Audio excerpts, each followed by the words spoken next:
Huwag na tayong magbulahan. We want to know the truth. Sabi ninyo wala, sabi ko meron. Buksan ninyo ang libro. Period. Huwag na tayong magbulahan. We want to know the truth. Sabi ninyo wala, sabi ko meron. Buksan ninyo ang libro. Period.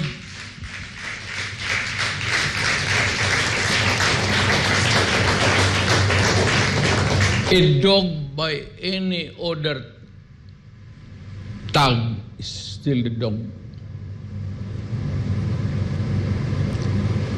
Lagyan mo yung earring, yung collar niya, still the dog. Lagyan mo nga ng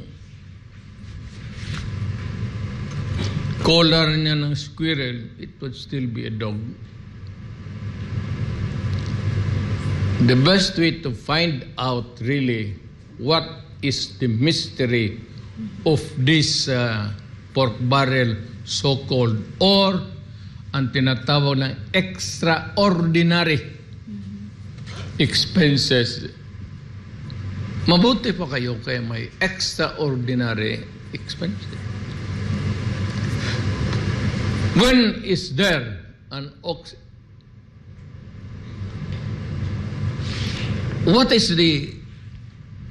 when does it occur? What is the occurrence of an extraordinary expense? Yan.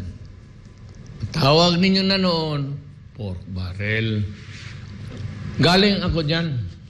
Look at the records. Kaya huwag na tayo magbulahan.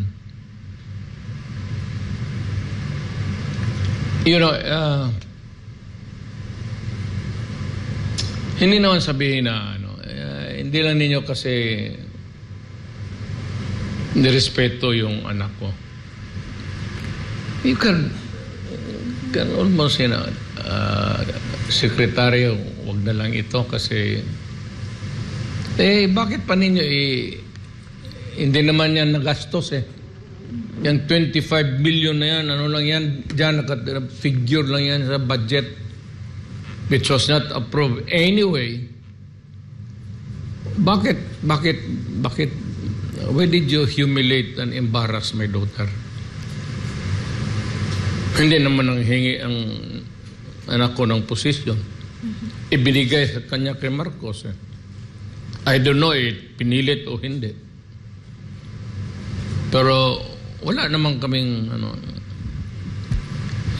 parang pinalabas ninyo yung intelligence fund, ibigay para kurakutin. Parang ganon ang labas Hindi nga sinadya, but that was a consequence of, ganon talaga yan.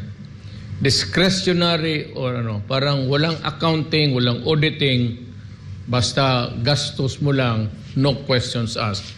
What is submitted is ito na gastos ko per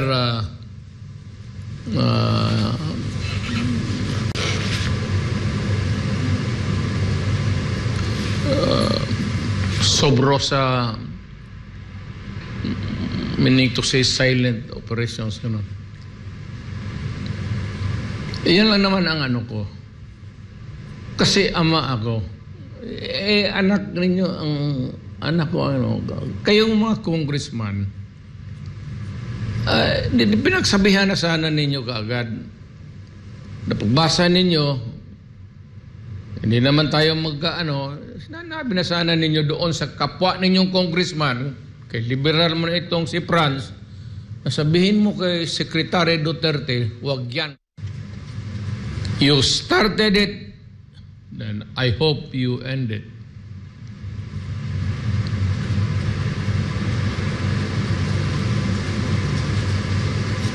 Hindi yan sanay ko. Kami naman hindi mayaman. But money was never a problem for us to live. Not just exist, but live a comfortable life in this world. Gobernador naman yung tatay namin, mayor man ako maaga. So, don't need to steal. The salary itself would give you the best that life can give. Ang intelligence fund, something yan. Sinabi ko na nga, ROTC, PMT. Kung ayaw ninyong makinig, ayaw ninyong believe, you disbelieve ka, tignan mo ang track record yung babae na yan, anak ko, kita mo yan, kernel yan. Sa reserve, natural. Ganon talagang utak niya na yan, oh. Nadala yan sa military, thinking. That is why ang gusto niya ibalik, kasi gusto ko rin lahat ibalik yung mandatory ROTC. Ayaw, lagyan ninyo ng Malaysia yung 25 million. Kayo. Pero kung 25 lang million, kaya sabi ko, madali yung 25 million sa inabot namin sa pamilya. Pati asawa ko. She can lend the money anytime. Ganun lang. Hindi yung sinasabi na palusot na ito ni Inday. Hindi kami magpalusot. Palusot, di man kami magnanakaw. Kung meron man dyan nagkamali ako, sige.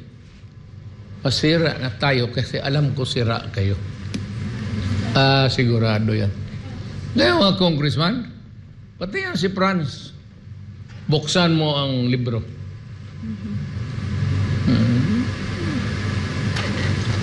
Sigurado yan.